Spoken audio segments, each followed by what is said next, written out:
Everyone. I'd like to welcome all of our students, of course, the faculty, and our panelists right here to my right. Today, you are in the marketing panel, if you did not know. And we have from right to left, we have Tara McDonald, David Tonin, Lori Cox, and Ashley McDonald will be joining us shortly. I'll let them introduce themselves further now in a moment. We thank you so much for generously providing your insights to our students today and giving us your time. Some housekeeping rules for the students in the audience. You can't leave in the middle of the panel, so just heads up, I'm sure you already know that. If you're claiming this on your learning passport, we ask that you fill out the survey that you received coming in through the door. If you don't have your learning passport and need an activity sheet, let us know before you come and line up to get it stamped. I know I also don't need to say this, but please be respectful when other people are speaking. Don't talk when the panelists are talking or when someone is asking a question. You will have the opportunity to ask your questions to the panelists up here when we go through our 8 questions, so hold on to those. And again, I know I don't need to say this to you guys, but please do not use your cell phones during the panel as it is distracting to everyone. So without any further ado, we will move into our panel. So my first question for the panelists today, please briefly describe the organization you work for and your position. Lori, do you want to start first? Sure. So my name is Lori Cox. I'm president of Red Dragon Marketing, and a little bit about our firm is we're a marketing agency. We don't like to use the word agency because sometimes it comes with some bad connotations, but in essence what we do for clients is help them all the way through the initial strategic component for developing a marketing plan, all the way through to development of a brand and creative materials design, and ultimately executing comprehensive marketing campaigns. And our clients are all across North America primarily. We have done some work in Ireland and England, but primarily North America. And the industries that we serve are primarily healthcare and real estate and development. Thank you. My name is David Tonin. I'm the president and marketing strategist at Be Responsive Media. We also don't like to use the term agency because it does come with some misconceived ideas from different people in the corporate world. But we're a boutique type agency where we work very similar to Red Dragon with clients right from the start of our interaction, trying to help them with their marketing strategy and plan and building or telling the story of their brand, and then building it out through a variety of different collateral, which always ends up being the web, which is the hub of their communications center, and then all the other collateral that happens. We're very hands-on. We believe in being a partner with each of our clients, so they're not one-off jobs, they're long-term partnerships, because we really feel that if we help them be successful, then they're going to appreciate that and want to have us help them further, which makes us more successful. So it's a long-term partnership. Most of our clients are small to medium-sized businesses and nonprofits. Probably about 35 to 40% of our clients are nonprofits, and that kind of happened accidentally when I first started the agency 8 years ago. And the focus really has grown out from there, from working with everything from churches to unions like the New Brunswick Federation of Labor and other nonprofits here in the city. And we do also work with clients all around the world, but primarily here in Canada. Hi, I'm Tara McDonald. Fit Club is my personal training fitness club in Dartmouth, Nova Scotia. What can I say about it? In 2004, I started out here as a business student at the Mount with Nova Scotia Fit for You. I created a basic black and white business card and networked at Centre for Women in Business. It was basically a classroom in Seton, and got a lot of good positive feedback and started plus size coaching specifically. Right now, my club has different trainers for different demographics. Our most popular demographic is 35 to 60-year-old women. And we also have a small crowd that comes in for group fitness classes like TRX, fitness kickboxing, and other programs like yoga and chair yoga. So we kind of do it all right now. My focus is on plus size fitness. I still coach. I'm a Coaches Training Institute certified coach. and working on my personal training and fitness instruction certification with CanFit Pro. Thank you. So for question number 2, we have, what do you like most about your work? What do you dislike about it? And what do you find most challenging? Does anybody want to start? Okay, we'll start with Lori. So I guess one of the reasons why I chose marketing, and this is after going through, and I'm probably getting ahead of myself, but I started to become an accountant. Somewhere along the way, I thought that's a solid job to do, become an accountant. And then I realized I can't do that. Like, I don't want to be in a room by myself with numbers all day long. Marketing, once I was introduced to that I worked for several really large American corporations and did the corporate world, and was introduced to marketing through a job that I had, and I thought, this is it. Like, this is exciting, this is fun, this is interesting.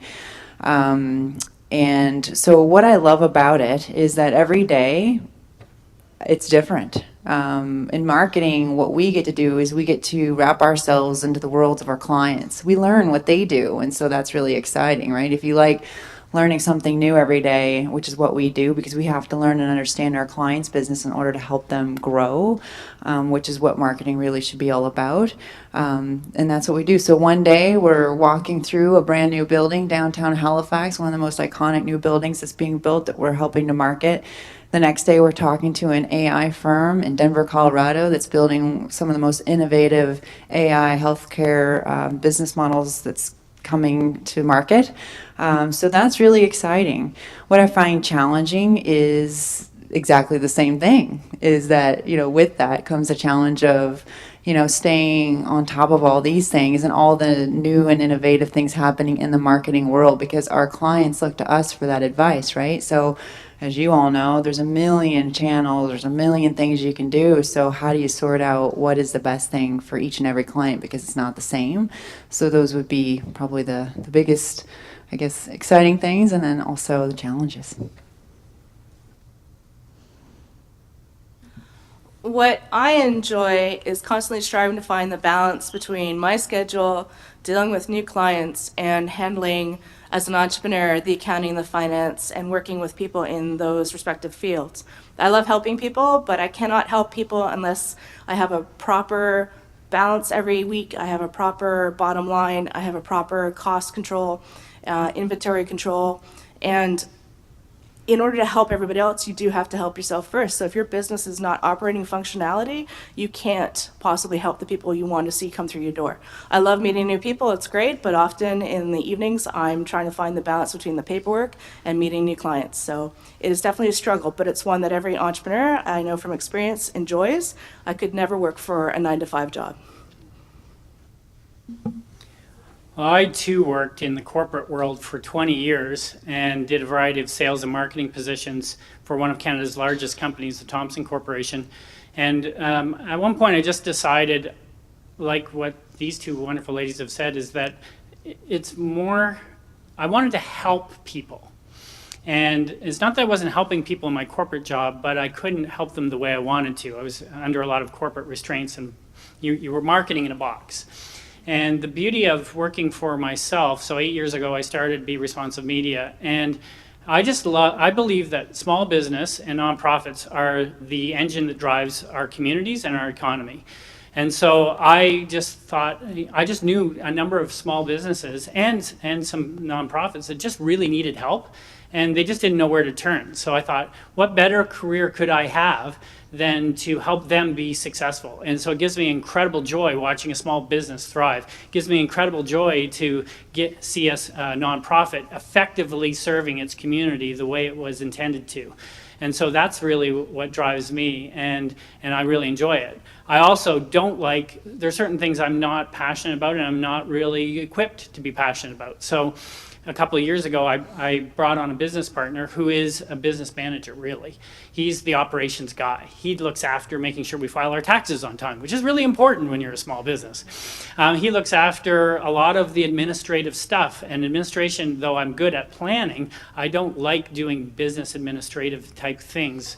like the accounting and various types of things like that. So he's a real good balance and complement to me. And then what we're starting to do is bring on staff that have specific gifts and talents in certain areas that can be a complement to what I bring to the business from the strategy side. So I think it's getting to know yourself, like being a small business owner and getting to know where your strengths are, where your passions are, and then trying to bring good people around you to fill in the gaps so you don't have to try to carry the whole weight yourself.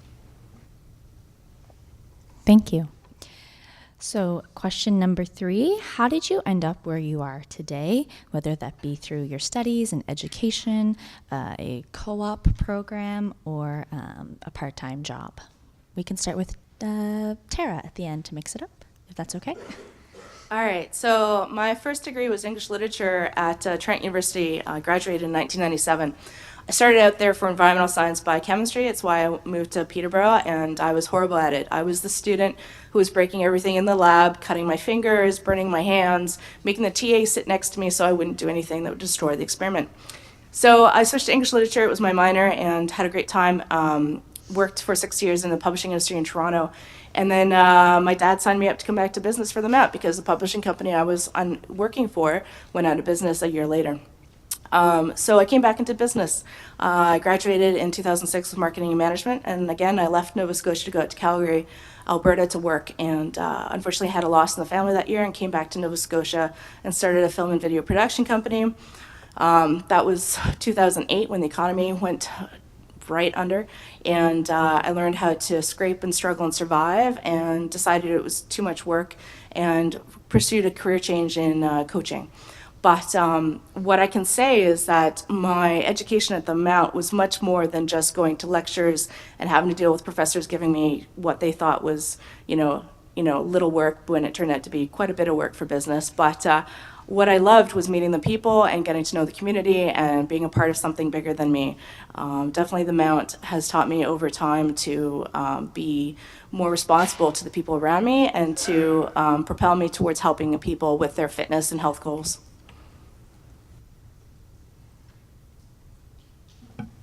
So as I mentioned before, first degree or attempt was accounting, and then and I did the typical things. I worked as a waitress. I worked in a factory. Then I ended up in corporate America for many years. Not really sure exactly where I wanted to go, what I want to be when I grow up. I still ask myself that question today. But, the truth is you try to find that place where you do what you love or at least really enjoy and get paid to do that. That's everyone really, that's the goal, right? So when I found marketing and I knew that was where I wanted to be, I was able to start consulting. Initially, I did it actually sort of freelance, if you will. I was like, is this, am I going to really be able to do this? Like, is this really for me? Am I going to be able to help businesses? Similar to what David had said, that was a big passion of mine as well, is, quickly I learned that you can't there's not one size fits all, and that there's not just one single solution, that it's got to be a comprehensive solution for a business when you're trying to help them grow. And marketing is a lot about that too, which is exciting. You get to really learn, and understand a business, how it operates, what its market is, and, get fully immersed. So grew to love that, and then incorporated Red Dragon marketing in 2010, and we've just continued to grow and grow year over year, carefully and somewhat slowly, but for that reason, to be careful growth, because as the other panelists have said, it's a tough job being an entrepreneur, and so there's a lot of paperwork that has to be done, and it's a challenge every day, but it's an exciting challenge. And so all the things that I've done in my life, whether it be waitressing, working in a factory, working in corporate America, all of those things actually, all the things you do in your life add up to, helping you, help guide you through the next phase of your journey, because, you have a greater understanding of whether it's customer service and understanding how people, receive information, because waitressing does that. These kinds of things I think are all valuable life experiences, and so I guess that's kind of how I ended up where I am today. Now you'll be shocked to hear that I did not graduate from the Mount. I did my degree in business and marketing at St. Mary's University. Sorry. But what I think was interesting is that I learned a lot in the program, but learning something out of a textbook and actually putting it in an application is two completely different things. So you can memorize it all and know it all, but until you actually have to try to figure out how to apply that in a real life situation, sometimes the textbooks aren't always right. The theory might be in principle correct, but once you start factoring in all the market pressures and different things that you have to account for that are going on with competition and with budgets and things like that. Like it just changes the perspective of how you actually apply the marketing principles. And so I think what's also helped me a lot beyond the education of having the degree was you just have to keep learning. Like the marketing industry has changed so much in the last 20 years, and it's changing every single year. There's new technology, there's new social media, there's new things that you can try to implement and experiment with, and there's just new ways to even measure the effectiveness of what you're doing. And I think one of the things that I learned the most in marketing over my career has been that you don't just put together a plan and execute. The most important thing is then doing an assessment at the end and trying to figure out what worked and what didn't work. Because I always say marketing is part science and part experimentation. There are certain principles that work, and you know if I do A, B, C, and D, that you'll get a result. The question is it the result that you want? And sometimes you'll think an idea is a grand idea, and then when you actually go and implement it and assess whether it worked or not, you realize, that actually wasn't the best way to spend that amount of money. And so the experimentation part is one process might work for one industry, it may not work in another. And so it's just constantly learning and reading and I've done a lot of one-off programs through different offerings that are both at university level or in community or even learning online. So the big key is just don't stop learning because it's always changing. Thank you. Question number 4. Can you tell us about the types of jobs that would be available for students within your organizations, whether it be new grads or co-ops? So we can start with, who would like to begin? Tara? Perfect.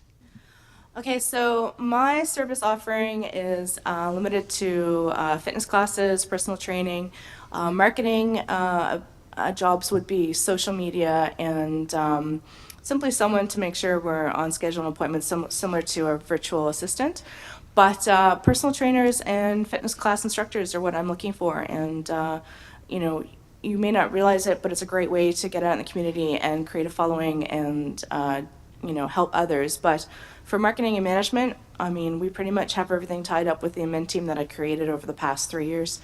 And that's simply because I needed a strong team who was going to be with me and, help out with all the logistics of running the club, especially since we moved to our new location in January of this year.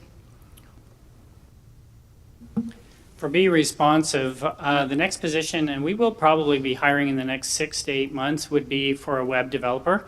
I realize that's not a specific marketing skill set that you're getting out of this program, but it's amazing how many people can having those two things mixed together, having a marketing background and understanding how the web works is an incredible asset and actually being able to develop. And so that'll be a position that we will have coming up. I'm also working with an organization that you'll hear more about in the community and in the media over the next year and a half. There's a sport called floorball. And floorball, if you were to look at it and watch it being played, it looks like in a gymnasium that they're playing floor hockey. Well, this is an emerging sport that's massive in Europe, and they have professional leagues and thousands of players playing, hundreds of thousands of players playing. And Halifax, I'm part of a team that put in a bid to host the 2019 World Floorball Championships here in Halifax, and we won the bid. So there will be opportunities to volunteer. I'll be running the marketing silo for the whole tournament, and in the next year and a half there'll be a lot of marketing volunteer opportunities, and there may be some occasional paid subcontract work through that. And the reason I tell you that is because rounding out your experience, especially as you're starting off, for me personally, and other people I know, volunteering and getting experience and being around other people who do marketing, you can, in the volunteer side of things, you can get some really neat experiences that can really help you in your career. So if you want to talk to me about that, I have a card here, I'll give it to you, and we can set up, there will be some orientation sessions coming up in the next couple months that you're welcome to come to and hear more about it without having to commit. So at Red Dragon Marketing, we have like an interesting group. So we have web developers, we have content strategists, digital marketers, videography, photography. We basically span the gamut. We have a core internal team, and then we have an external team. I should also say that, of course, I am definitely a Mount St. Vincent graduate, and that is a helpful thing to have on the resume when you come to Red Dragon Marketing and looking for potential opportunity. And we will be actually posting very soon a creative director position with the company. As we're continuing to grow, we're looking to continue to grow our team. In fact, actually, within the last year, we've just hired a recent Mount graduate, Jillian Bolmer, who's part of our team as our communications coordinator. So one of the things that I think I really want to impart with you, though, is fit is a really important aspect of building a team, and especially in a smaller firm like ours, but I would say in any organization. When I say fit, that means, you looking at this company and understanding what they're about and what they do, and feeling that that aligns with kind of what you're looking for and who you are, because then that same, I guess, value would be coming from the company. So at Red Dragon Marketing, if you feel that your background and that your interests align well with what we do, then that's a big advantage, and that's something to definitely know and explore and bring to the table as you're looking for whatever your next role is. I just want to make sure that I impart that to you. And yeah, I guess that's all I've got. Thank you. So question number 5, if you had to do your career over again today, would you do anything differently? We can start with David, if you would like. There's always things you do differently, but I think if I had to do again, and I knew it was going to be basically the same path, it would probably diverge a little bit. I probably would have taken a risk earlier in my career. So I started out doing sales, and I'll talk about that with the next question. But I moved to Toronto to take a marketing position and start building my marketing credentials in the corporate world. And I had a lot of fear about moving. And I think a lot of Maritimers typically have a lot of fear.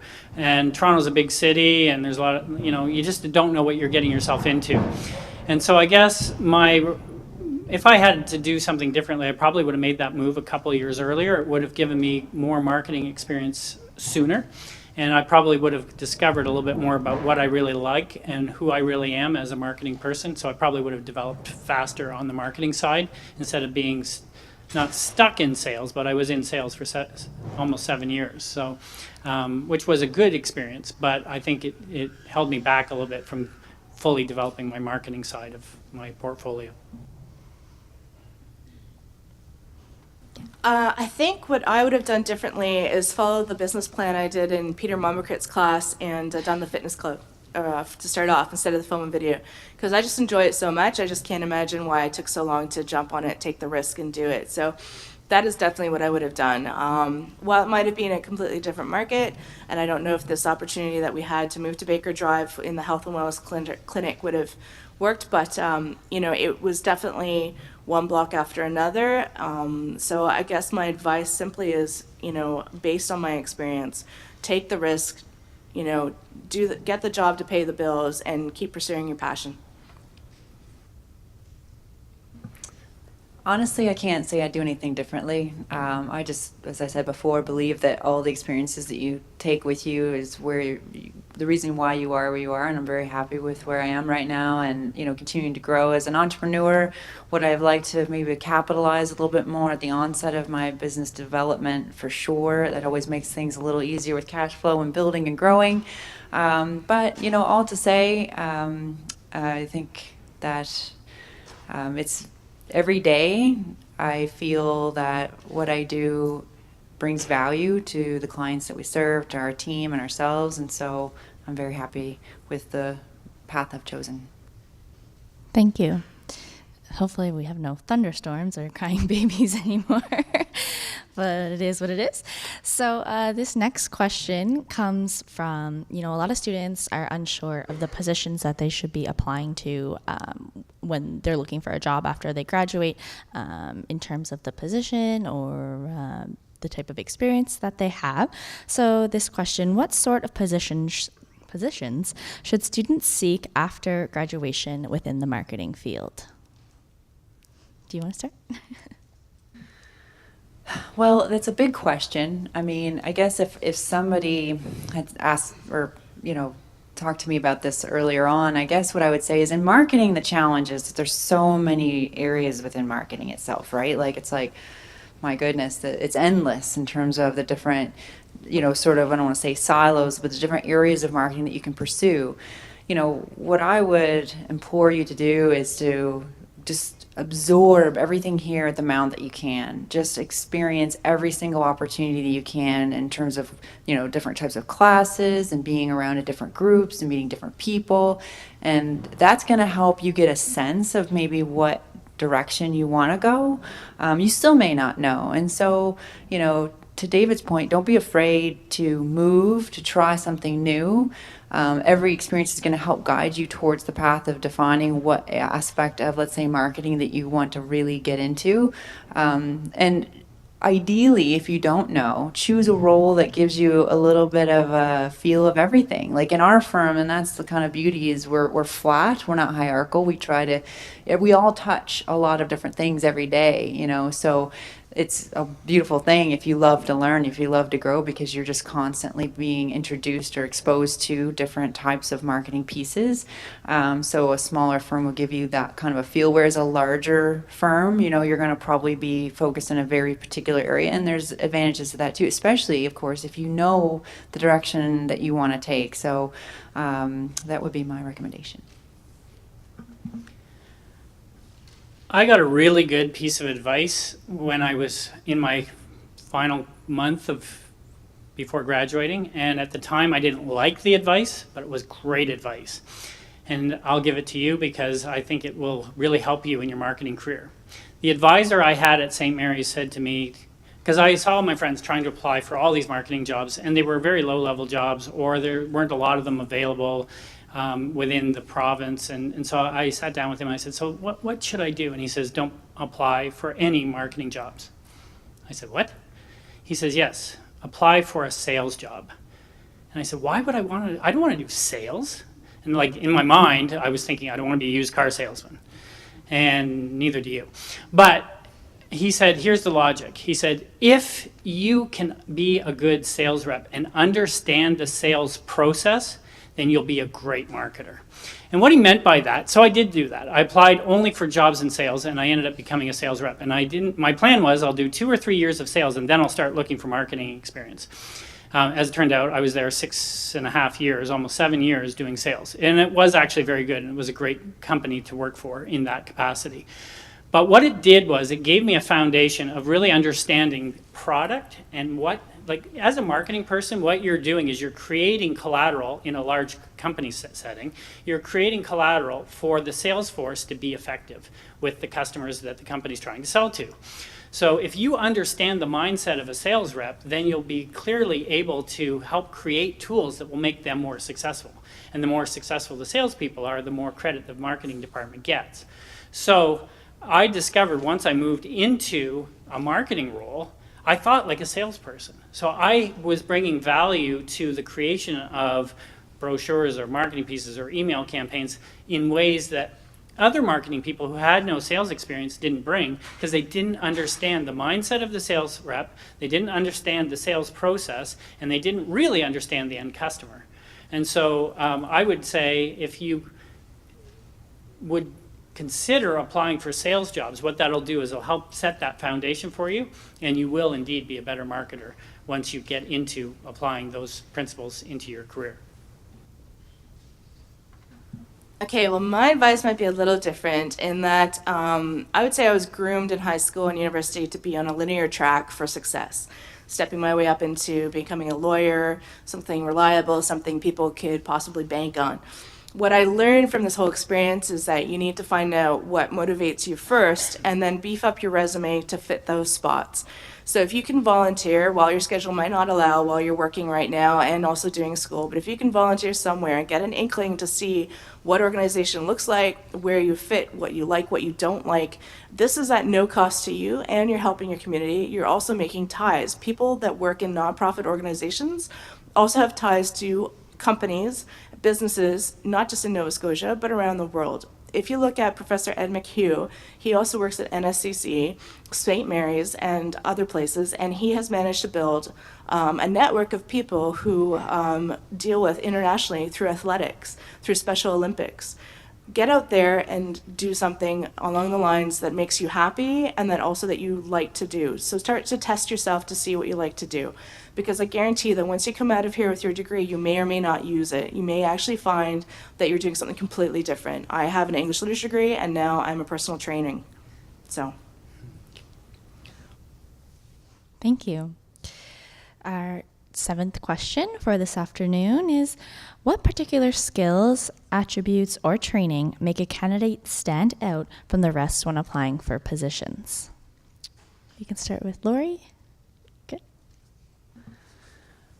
And actually, I just want to say those were both really great suggestions. I mean, I think that, yeah, and they flow well into the next question, which is that, you know, by showing that you are out there trying to pursue opportunities to benefit others, like support your community, get involved in events and volunteering to also expand your knowledge base, that's a really important aspect to an employer, being able to see that, as well as even just, you know, exploring and furthering your education and knowledge base through, I don't want to say experimenting, but learning. You know, there's a ton of, you know, things that you can do online to like teach yourself things, to try things, to learn things, create a portfolio of those things, like a mini website. You can do those for free pretty easily, to showcase that, yeah, not only did I do these things and I've learned these things, but here's what it looks like. You know, because there's so many free or inexpensive and easy things you can do to really show that that you've got a drive and ambition, and that you know where you're going, and that you're excited and enthusiastic. Those are all really important qualities. Those would be my recommendations. And I would say that it's been said by both, is the whole volunteering side of things, for the same reasons. It gives you an opportunity to build a network, and networking is one of the best ways to find a job. There's so many resumes that are sent in for every job posting, whether I was posting jobs in the publishing company or I was posting jobs in my own agency. We get a lot of resumes, and you got to sort through them. And seeing interesting things on somebody's resume. So if I have 10 candidates and they all have a marketing degree, okay, that's great. But that doesn't tell me anything about you. All I see, because I don't know you, all I see is the paper, right? But if I now see, oh, you've got some interesting volunteer experience, or you have a really interesting hobby, companies are always looking for something that differentiates you from all the other people that are your competition. And so I would say, like, you know, whatever you can do to make yourself look interesting helps us as employers look at you and go, I want to hear that story. I want to see what is that all about. And then the second thing is, because this literally just happened within the last 2 months, we hired somebody and we put a job posting out there, and because we're a marketing company, we had a little bit of fun with it. And it wasn't your typical boring corporate job posting, but all the details of exactly what we needed you to send in as an applicant were at the bottom of the posting. And there were 3 key things that I was looking for people to send in. And most people only sent in one. They sent in the resume. They didn't read the posting to the end. And so it was, what happened? If you didn't send in all 3 things that I asked for, you were immediately eliminated. So it made my job easier, because I went from having 100 some resumes sent in to really actually having probably 10 qualified potential applicants who actually did everything I asked them to do. And then the second thing is, when you do your marketing people, so make your resume look a little bit different. Don't like go completely nuts crazy, but if I'm looking at a whole stack of resumes and they all look like the same white paper with black, ink on them, you're applying for a marketing job. If you can't market yourself, you certainly can't market what I need you to market. So make it look a little different, make it stand out from all your competition, and I'm pretty sure if you want to work for someplace that is fun and isn't too in the box corporate, you'll get an interview just because your resume is a little different than everybody else's.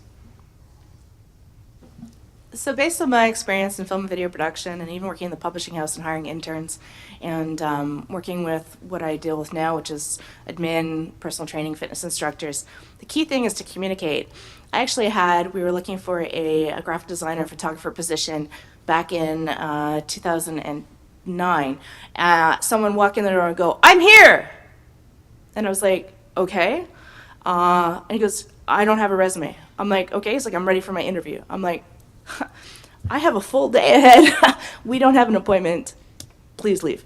And it's that simple. I need someone who can communicate. I need someone who is, driven, but follows exactly what he said about following the exact instructions, because I just don't have the time as an entrepreneur to go through dramatics or to go through people who can't communicate, can't write a letter, can't spell properly, and can't basically show me that they are willing to take the time to learn how to do those things in order to work here. Because I'm going to need you to write a memo. Even if you are a personal trainer, I'm going to need you to send an email out to clients. I'm going to need you to talk to people who are, coming in the door. I'm going to need you to talk to other people in the industry when we meet at conferences and represent not just yourself, but me and my company as well. So I need you to communicate, and I need you to be able to learn. Those are the best skills ever. And then also the volunteering, again, will teach you those things, because you'll have to learn how to deal with different people in different situations, not just, people who the nonprofit is helping out, but people around you as well. If you can't communicate with your peers, we can't hire you. Thank you so much. So our 8th and final question before we open it up to you guys out in the audience is, what pieces of advice, besides the ones we've already given, would you have for marketing students or any student entering the work field? David, would you like to start? You're not going to like this. Read a lot. I just have been, and it doesn't have to always be books, but read blogs. And I guess in the reading side, it's learning. So did you know that the most successful leaders in the corporate world spend on average 4 to 6 hours a week reading books? They're always reading about what's changing in leadership, what's changing in their profession, what's changing in marketing, what's changing in business. They're reading the success stories of other people who are successful. They're just constantly reading. And they carve time out of their schedule to read. And I'm not saying to do this because I don't do it. I'm saying to do it because I do it. I probably just don't do it enough. On average, I probably read maybe 2.5 hours a week. But the fact is, it's motivating, it's exciting to hear success stories of other people. It's exciting to hear what's changing in business. And if you are reading and learning those things, then you're always staying on the front edge of the curve of where things are going. So that's what I would recommend, is just because you're graduating doesn't mean your learning stops. It's actually, now your learning really begins.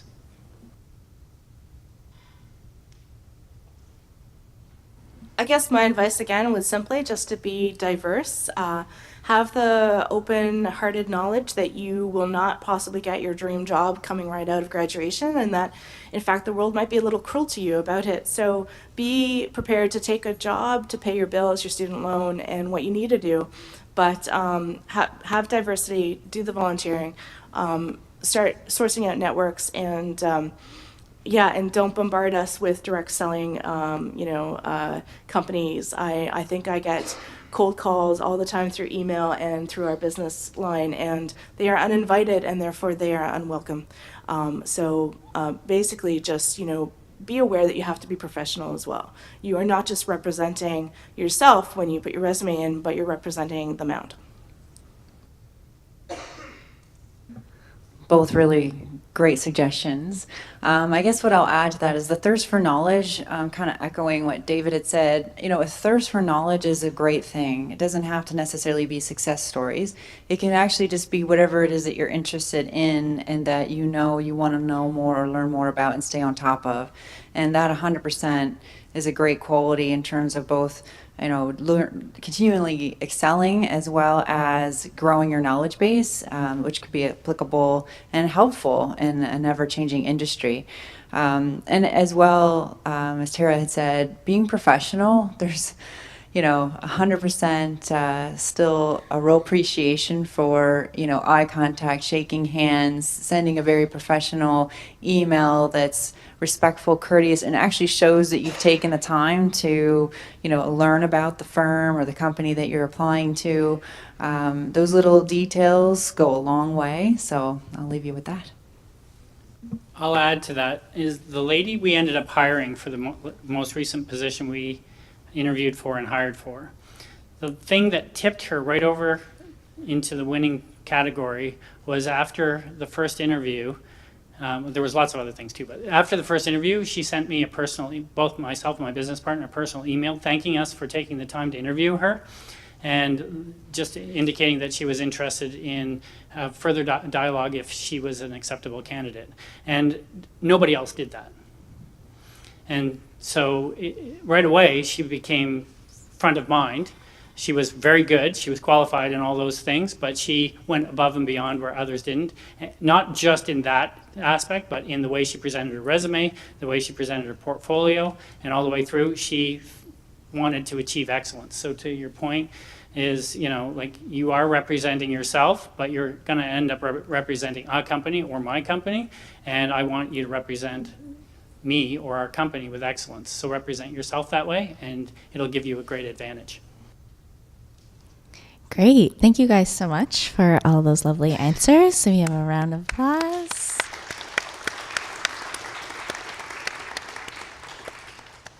So I know you're all burning with questions out there. So we will open up the floor now. Does anyone have a question? I know your names. I'll start calling you by name. Yeah. For the folks online, and if you guys didn't hear it up here, that question was, what is your biggest driver? What gets you up in the morning? Honestly, the fact that I get to go to work, like I love it. I get up now, instead of thinking, oh God, I have this, you know, sales thing to do today and I have a look at something, I'm like, oh man, I get to see Mary and like talk to her daughter and like find out what's going on.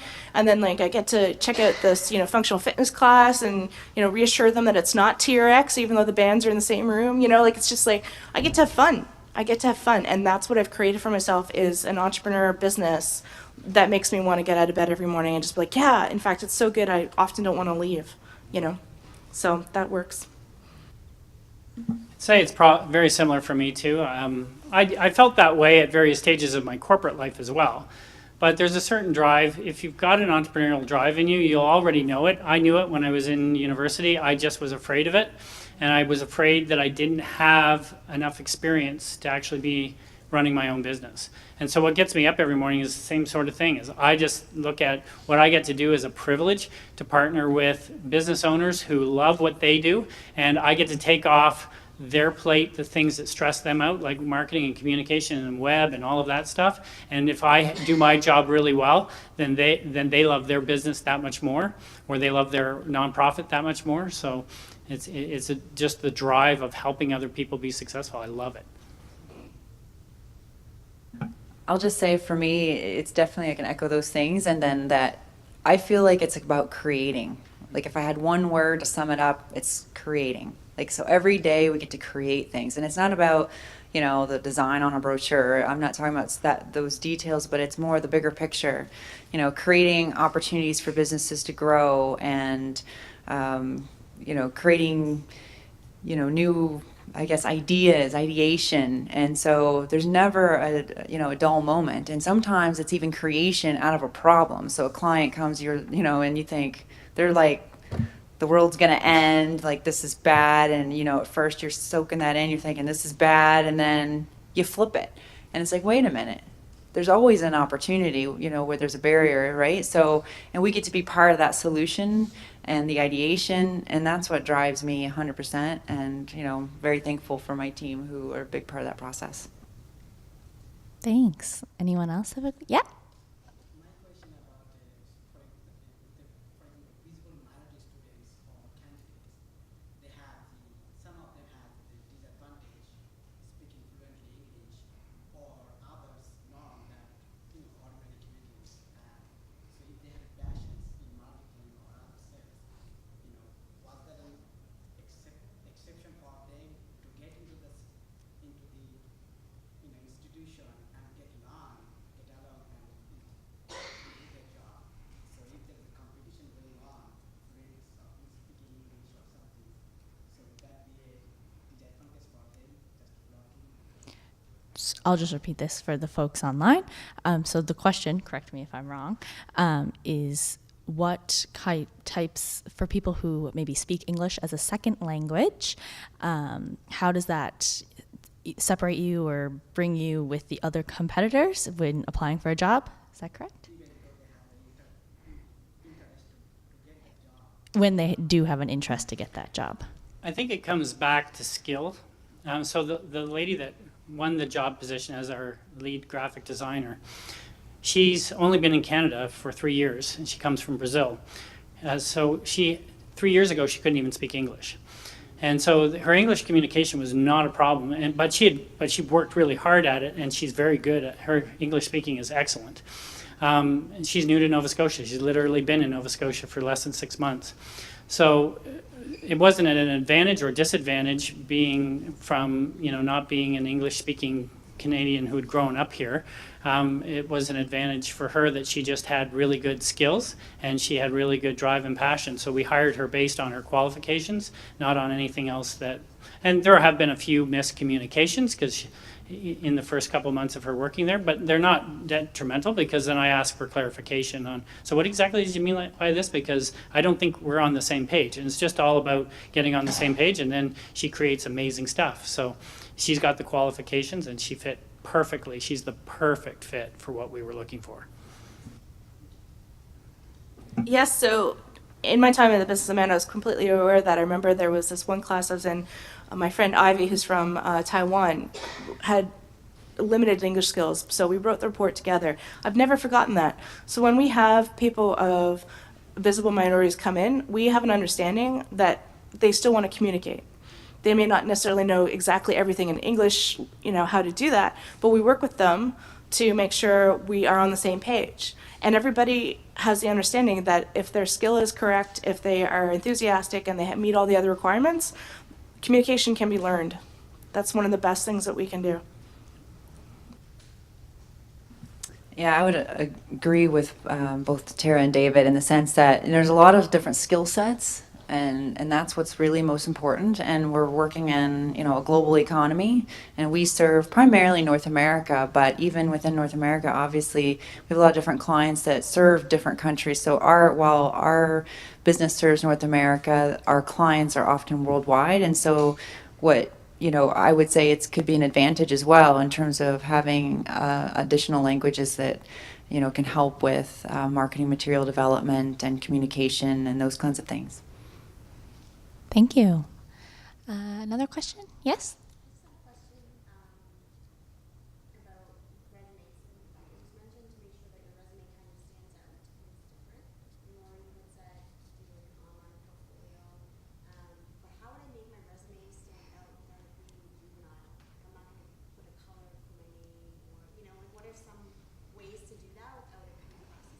So, sorry, Cool. Just the question for the folks online was regarding resumes, and it had been mentioned that make your resume stand out. And the question was just regarding how to do that without overdoing it. Well, since I brought that up, I'll start with it. There's got to be somebody that has some graphic design competency. And if not, there's a ton of different people or places online where you can get graphic design done really, really cheaply. And so I'm not saying make it a brochure. I'm just saying make it, there's even templates out there that are resume templates that you can find online that have some design component to it. And I think Lori mentioned about the whole portfolio. So if you're a marketing person, you've done some stuff in marketing, even if you're starting out and you don't have like a big portfolio, this is where if you volunteered and done some stuff with a nonprofit or something in the community, and you've helped them, a local community association, develop a brochure or a website or whatever, that you can put a screenshot of that in there. Just, there isn't one simple way to do it, just make it look different. But to your point, yeah, don't make it look juvenile and don't just throw in color for the sake of throwing in color. But and I'm personally not a big fan of people who slap their picture into their resume, because I don't think, I've seen that done too, and so they have this profile pic, and it just typically, that's just not necessarily going to help you or hurt you, but I don't like it. So just find some way to graphically, when I pick out your resume from a stack of 100 and some resumes, that it's suddenly, there's something different about it that makes me want to look at it a little closer. But at the end of the day, the thing that's going to make me look at it closer is something interesting about your story. So marketing at its core, essence, is telling a story, right? And you're a marketing person now, so you've got a story. So tell your story so that I want to read it. I just want to add to that. What I would like to leave with you on that note is to be authentic to yourself. That's more important. And so through that also means how you describe your story about yourself. So I'm not a big fan of a lot of design on resumes. I mean, it needs to be professional. It needs to be clear, succinct, communicate exactly, how you're going to, fulfill the needs of the role. And then also about yourself as an individual, again, going back to being authentic about who you are. And ideally, that's a good fit, right? Because we talked about fit, but the portfolio can be a separate piece, and that's where you can get creative. So whether, and also this depends a bit on the type of role, right? So if we're talking about somebody who's, you're applying for a writing role, there's not a lot of graphic design requirements, but you do want it to look nice. You want it to be professional. Maybe you have some writing examples on your portfolio. Maybe you can work with a friend to set up a free website that just has some writing examples. And there you can get a little bit more creative, maybe working with a friend that does graphic design, so that you really can showcase, so here's my resume, and the top of that, here's my link to see my personal website / portfolio. I think that says a lot. It shows that you're driven to really excel, and that you're really trying to showcase who you are. So that would be my advice. I'll just quickly add that the best advice I got was 95% of everything's already done. It's that 5% that makes you different. So match it, like they've said here, Lori and David, about what, for example, if I was going for a human resource job and I knew that my volunteering at the United Way or the food bank would be relevant for that, I would make sure they put it on that. And I would in fact say I created a program with the food drive to do this if I had done it. Make it relevant, but make that 5% applicable to each company you apply to. Don't just send out a standard resume to each company. It won't work. Make it applicable to each company. Make it unique. Thank you. We still have 15 minutes. Does anyone else have a question? Thank you for your great sharing, coming to the amount to share your great experience with our students. I'm Mona Kim. I teach principal marketing this semester, and most of my students are attending this great panel session today. I have one question. Actually, I realized that many of our students are really keen to being a marketer.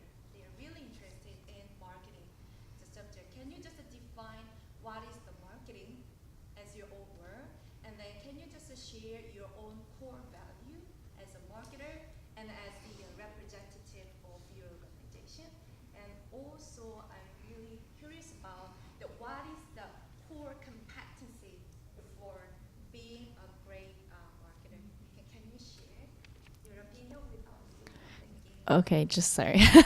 One question from Dr. Bona Kim, and it was, what is marketing to the panelists? What does that mean to you? What are your marketing values and the core values? As a marketer, and the core value of organization. And the core values of the organization. Yeah. And the, Or being great. and the competency of being a great marketer. Yeah, do you want to start, Lori, or whoever? All right, so personal training, it's essentially what I call an expensive hairdresser. We are one-to-one. So that means we listen to the person, we identify what their needs are, we know what their goals are, and we sit down with them. We have a try before you buy policy, so they get a assessment and a consult with me or my manager, and then they also get a free personal training session. In those 2 hours, we create trust. We are authentic with what we can give to them within their timeline. We talk to them about what their experience has been in the past, and we make it very personal. It's basically how we get our clients. That's our core competency, is to be authentic, be honest about what we can deliver, and tell them that if they do the work and the nutrition, they will see results, and that's exactly what's happened. Marketing for us is more than just putting an ad in the Herald, a radio ad, anything like that. We want to create a brand of how we are a different fitness club, in that from Good Life, it's just up the street at Penhorn and other clubs in Dartmouth, that we listen to the person and that we understand what it is to go through fitness. It is a very intense personal experience, and we're there to help them as their guide. And so that's what we do. It's more than just basically putting advertising out. It is listening to the person. So I would say, sort of definition of marketing to me would be the identification of what your unique value proposition is as an organization, and defining the target audience of who is going to receive and appreciate and value that proposition, and communicating to them effectively. And the core values for Red Dragon Marketing lie in that strategy is extremely important, and we never approach any design or creative materials without first defining the strategy around it. So it's sort of defining the path before you start driving. In fact, our brochure is a yin yang, which is representative of strategy being a really important piece before the creative elements. And what was the third? Oh, the core competency. I would say, as a marketer, it's being able to communicate, and Tara mentioned that before. It's just so important. I mean, everybody has a way they communicate, and that's great, but just being able to communicate effectively is extremely important, especially in a world where we're so connected digitally, and there's not a lot of thought necessarily sometimes put into those kinds of communications. So communicating effectively is being authentic when you communicate, and listening, and being clear and articulating the message. So because marketing is at its core storytelling, that doesn't mean that you're trying to make stuff up just because you think that's what people want to hear. So one of the core values that I have personally, but that our company oozes with, is integrity. We're not going to, I've actually turned away clients, or I've actually talked with clients and said, you don't listen to most of the things that I tell you to do. And so you do different things, and I'm frustrating living daylights out of you. So really, you probably should work with somebody else, because I'm frustrating you, you're frustrating me, because you never do anything that I recommend. Not that you should do everything I recommend, but you're not doing any of it. So why are you paying me? And so sometimes you just need to look at what you're doing and say, does this resonate with my core values of integrity and honesty? And so I believe in telling an honest story that has integrity at the core of it. And so in order to do that for a client, I have to be listening, because I have to understand, or we need to understand, what it is that they're really trying to do. What are they really passionate about? What is the essence of their business? Now, what I've discovered, actually, and you probably have too, as working with companies, is that sometimes the owners of the company or the managers of the company don't actually know their company that well. They don't. When I ask, well, who are your target customers? They'll say, well, everybody. And it's not everybody. It's never everybody. And so then you really have to spend a lot of time coaching them through to help them figure out, well, who are you actually speaking to? And if you don't understand who you're trying to sell to, or who you're trying to market to, or who you're trying to communicate to, then you can't have integrity, because the message is going to be all broken and garbled. So Communication is so critical. Everything you do communicates. So when you go into an interview, how you're dressed, how your body language is, when you meet with a customer, like all of those, a lot of the nonverbal stuff is stuff that is the immediate impression that you leave. And so communication is the core of storytelling, and so that is one of the core competencies. Thank you. Is there another question out there? I have one. Yeah. I have to ask the math questions because I have to. It's the thing. At the panel, I ask the same question, I think. Marketing students and marketing people in general often tend to shy away from this accounting statistics side of things.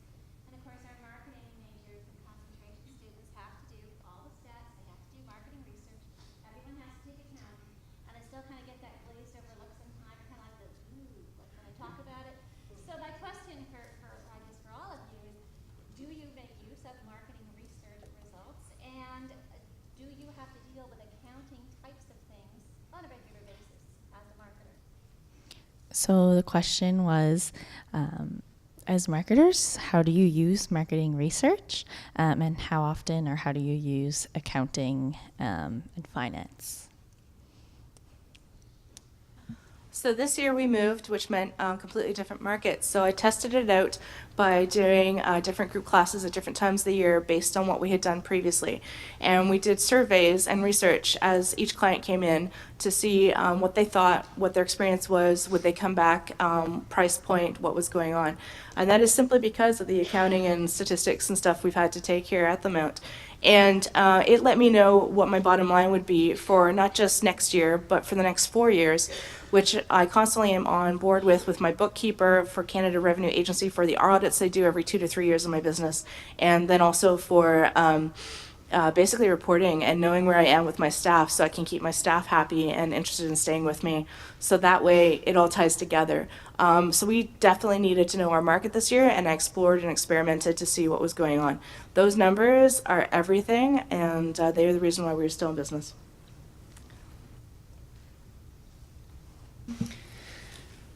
I really didn't like the math part of my marketing degree. I really didn't. And I was one of the students you're talking about, which was like, why do I need to be taking calculus, and why do I need to take stats, and why do I need to do all this math and marketing research, and I'll never use this. And I was wrong. I used it every day. And I used it in my corporate job because I had to look at sales forecasts. I had to look at, how we were actually, if my goal, budgeting, there's math in every day of the marketing career. And to your point, if you don't know the percentage of people that you're trying to target in a specific demographic, then how do you properly measure also whether you're being effective in reaching them, which is math. Running a business, it's all math, because at the end of the day, if the numbers don't show that we're making money, we'll be out of business. So I can't just go start spending money not knowing how much money we actually have coming in the door. My business partner has been an absolute godsend to me personally because he loves looking at the numbers and helping, and then I help him interpret the numbers, although he's pretty good at that himself. And so it's really actually taken our business in the last 2 years. We've become much more profitable, and we understand what's happening in the business because of the accounting side of it. So yeah, the numbers are important, and you may not like it, but you need to know it because you're going to use it every day.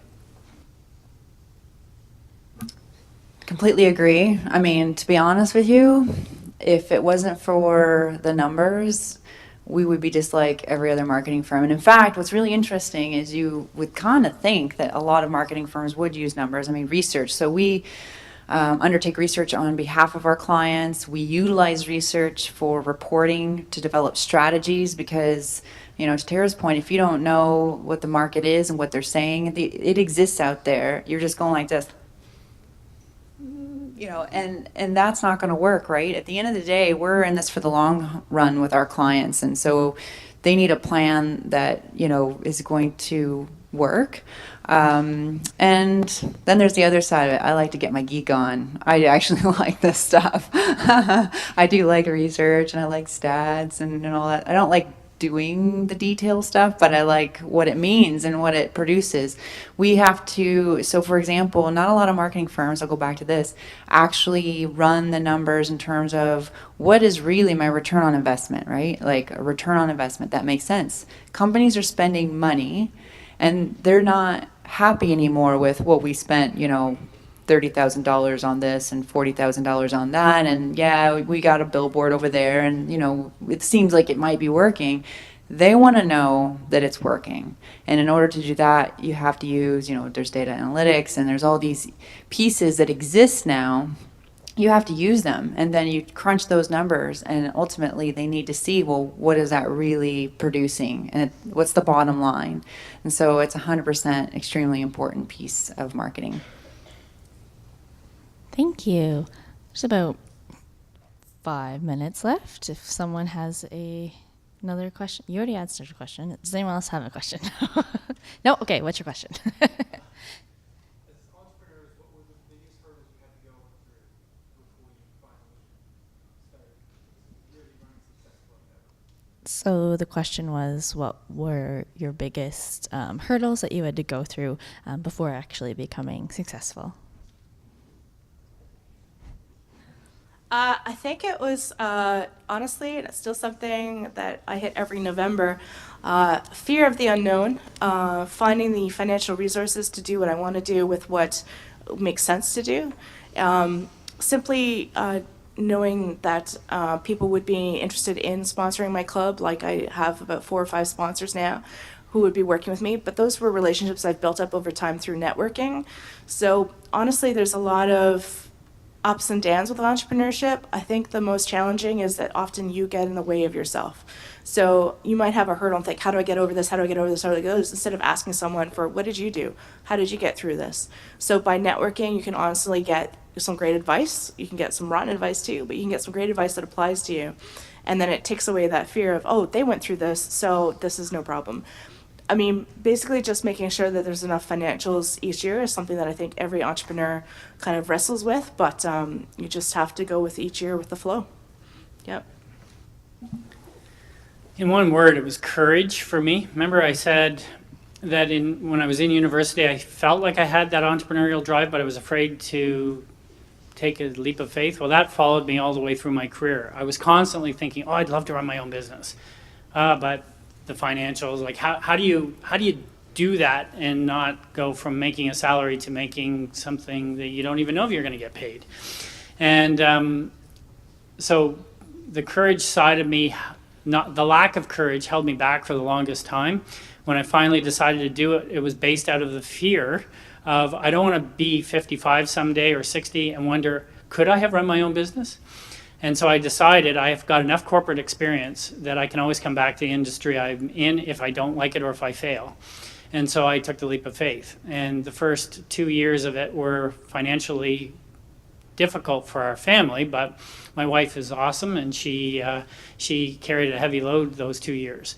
But ultimately, the courage side of it is a everyday thing, like the courage to hire another employee, the courage to move your office from one place to the other. Like, it's just constant battle with fear, and then stepping up over top of that with courage and going, you know what? No, in wisdom, this is a wise idea. If we're going to grow, we need to do this. And every time I've been afraid and I stepped over it, it actually has worked out really, really well. I mean, there's been failure too, and there's been, times when you look back and you go, oh, geez. But sometimes it's stuff you couldn't have predicted. And even then, when bad stuff happens, you step over it and you just keep going forward. So, if I could sum up entrepreneurship, it's a roller coaster. It's like 1 minute you're like, wow, yeah, and the next week you're like, oh my gosh, it's crazy, and it just keeps going. So, if it's a place that you just have to accept that, and so you get to, be joyous and, everybody, patting yourself and everyone on the team on the back when you're killing it. And then when you're not, you're just like pulling your hair out, but you know that you're carrying that. And I think that, I don't know, I guess courage does help you get through it.